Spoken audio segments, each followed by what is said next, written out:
Salut la compagnie, on se retrouve aujourd'hui pour parler de l'épisode 4 de Dr Stone, et c'est toujours aussi incroyable en fait de suivre cette série, franchement, d'une saison à l'autre, c'est toujours top, et là en plus, comme ils sont en train, maintenant, il n'y a plus vraiment la menace de, enfin il n'y a plus du tout la menace de Tsukasa à l'époque qui pesait sur eux et qui leur mettait la pression et tout, là, ils veulent avancer, mais ils ont plus de temps, et ça se voit parce que on fait des ellipses incroyables depuis cette saison 3. Là, entre le moment où ils font pousser le blé et le moment où le blé est à maturation pour le cueillir, je me doute bien qu'ils font pas ça en 2 semaines. Là, c'est pareil. Ils vont construire un radar et un sonar, enfin, un truc qui fait double emploi radar-sonar, d'une part, pour savoir trouver du poisson, parce qu'ils en auront besoin en mer, vu que le voyage va être super long, ils peuvent pas fabriquer du pain à répétition, il faut bien une autre nourriture au milieu de tout ça, et le poisson est parfait, donc il faut un sonar pour réussir à le choper, et d'autre part, ils veulent s'en servir pour radar, pour trouver où est Wyman.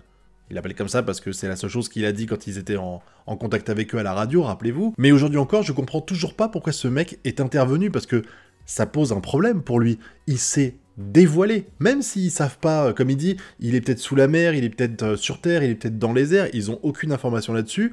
Tout ce qu'ils savent, c'est que Wyman a détecté leur présence grâce aux outils électroniques qu'ils ont utilisés, et que du coup, eux connaissent l'existence de Wyman. Et même si Chrome, il a un doute en disant « Ouais, mais il est peut-être pas méchant », c'est vrai que la façon dont il les a abordés en morse, sans parler, sans se présenter, il aurait pu dire « Bonjour, je m'appelle machin, retrouvons-nous, ça me ferait plaisir de trouver des alliés pour survivre ». Non, il dit juste « Pourquoi ?» Et au moment où Senku prend la parole, pour lui le titiller un peu, dire voilà, j'aimerais bien te rencontrer, en gros, c'est à peu près ça qu'il dit, en un peu plus agressif, l'autre il arrête de faire du morse. Je pense que il a arrêté parce qu'il se rend compte qu'il a fait une boulette en faisant ça et que grâce à ça, ils savent qu'il est dans le coin, enfin dans le coin, il peut être à des milliers de kilomètres, mais voilà, ils savent qu'il est dans le coin, et ils savent aussi qu'il a accès à de la technologie, sinon il n'aurait pas réussi à entendre leur signal. À moins qu'il ait fait ça parce qu'il s'en fout en fait qu'ils sachent ou non qu'il existe, parce que ils sont tellement en avance, enfin je vais dire ils sont parce que je pense qu'il est pas tout seul le gars, mais il est, on va dire, il au singulier, il est tellement sûr de lui qu'il a pas, c'est un peu l'arrogance du vilain dans tous les animés, c'est comme ça, quasiment. Il est tellement sûr de lui qu'il a pas de problème à répondre parce qu'il se dit que même s'il le rencontrait, l'autre il est tellement balèze que Senku n'a aucune chance. Mais la question que se pose le Conseil des 5, comme il l'appelle, et que je trouve, il y a les personnes les plus pertinentes pour diriger, et ça j'aime bien parce que c'est pas juste le royaume de Senku, ils sont tous à peu près à égalité là-dedans, même si Senku c'est le plus intelligent et le plus brillant et que sans lui il n'y a rien qui se ferait, mais ils essayent de discuter ensemble pour savoir quoi faire de tout ça, et ils vont se poser la même question que nous en fait, à savoir, est-ce que ce mec-là, il est vivant depuis 3700 ans, il a emprisonné tout le monde, et lui il a été nickel, ou est-ce que lui aussi, il a été emprisonné comme les autres il y a 3700 ans à peu près, et qu'il s'est fait libérer il n'y a pas si longtemps que ça, et que du coup, il est revenu à peu près en même temps que Senku.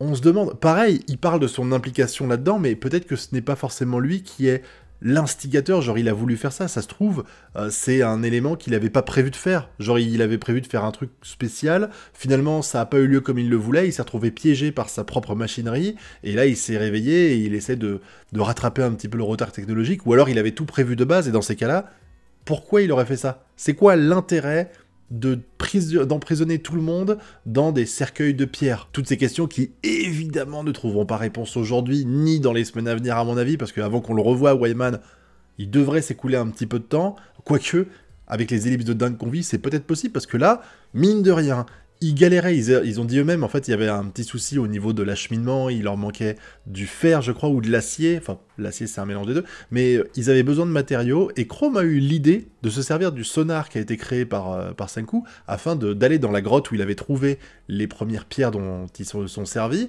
pour essayer de voir s'il y en a d'autres.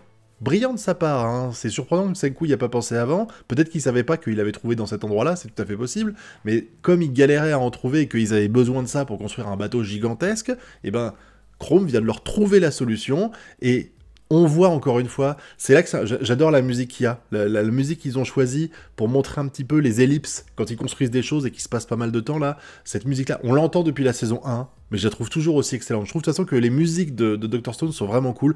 Il y a tellement de choses cool dans Dr. Stone, mais là, on voit qu'ils avancent très rapidement dans la confection du bateau. Je veux dire, ils ont vite fait du blé, ils ont vite construit le sonar, ils ont vite réussi à trouver, du coup, les minerais nécessaires pour fabriquer le bateau. Donc là, ça m'étonnerait pas qu'avant la fin de la saison, on soit déjà en mer et qu'on soit déjà parti, peut-être pas loin, à moins qu'il y ait un truc qui se passe, genre Wyman qui va débarquer pour les empêcher de prendre le bateau et de partir en mer. C'est aussi possible qu'ils se sentent menacés par tout ça et qu'ils décident d'agir. Ça, on le verra. Je pense que... Alors, c'est du spoil, entre guillemets, mais... Du spoil par rapport à l'opening, mais je crois que dans l'opening, on voit des personnages qu'on n'a encore jamais vus. Je pense pas que c'est Senku qui va les libérer, ces mecs-là. Je pense que ça va être peut-être les antagonistes ou peut-être un autre clan qu'on va trouver. En tout cas, j'ai beaucoup aimé l'épisode. Comme j'ai dit, la musique était top. J'adore les Sioux qui bossent dedans, la voix de Senku, vraiment, je kiffe à mort. Et puis l'animation était très bonne. Il y a toujours les petits moments drôles. Encore une fois, il y a eu celui où, comme Senku, il explique qu'on peut voir à travers les choses. T'as l'autre là qui demande si on peut voir à travers les vêtements, tu te doutes?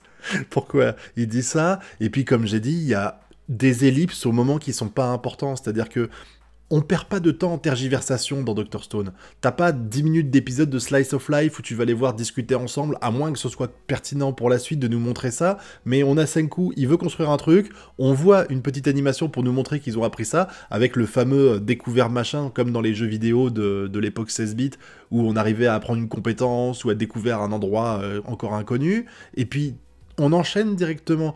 Et ça, j'aime beaucoup, parce que j'ai vraiment l'impression qu'à chaque épisode de Dr. Stone, en dehors du fait que je passe un bon moment entre les rigolades, les apprentissages technologiques, même si là j'avoue que j'étais un petit peu perdu dans les explications de Senku, peut-être que c'est parce qu'on le regardait en live sur Twitch, encore une fois je rappelle que je suis sur Twitch tous les soirs à partir de 22h30, mais j'ai eu du mal à me mettre dans les explications du comment il marche le sonar, mais ça c'est pas important parce que tout va très vite en fait. Donc vraiment l'épisode avance vite, l'intrigue progresse, j'ai pas le sentiment, enfin j'ai jamais eu le sentiment je crois dans Dr. Stone, quand j'ai vu un épisode de 20 minutes de me dire on n'a pas avancé dans l'histoire entre la première minute et la 20e minute. Et ça, pour moi, c'est important, parce qu'il faut que chaque chapitre, chaque épisode, raconte des choses. Pas forcément pour faire avancer l'intrigue, mais au moins pour faire découvrir des informations, par exemple. Le nombre d'épisodes, enfin le nombre d'animés ou de mangas que je regarde ou que je lis, dans lesquels j'ai l'impression d'avoir pas perdu mon temps, parce que ça occupe toujours, mais où j'ai le sentiment, en fait, que l'histoire ne progresse pas, ou que je n'ai rien appris dans ce chapitre ou dans cet épisode-là, ça m'arrive tellement souvent. Je suis sûr que vous avez des noms, plein de noms de mangas à me communiquer dans la zone commentaire là-dessus. Moi aussi, j'en aurai un sacré paquet.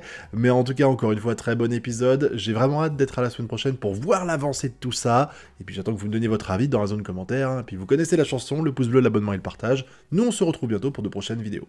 Tchuss!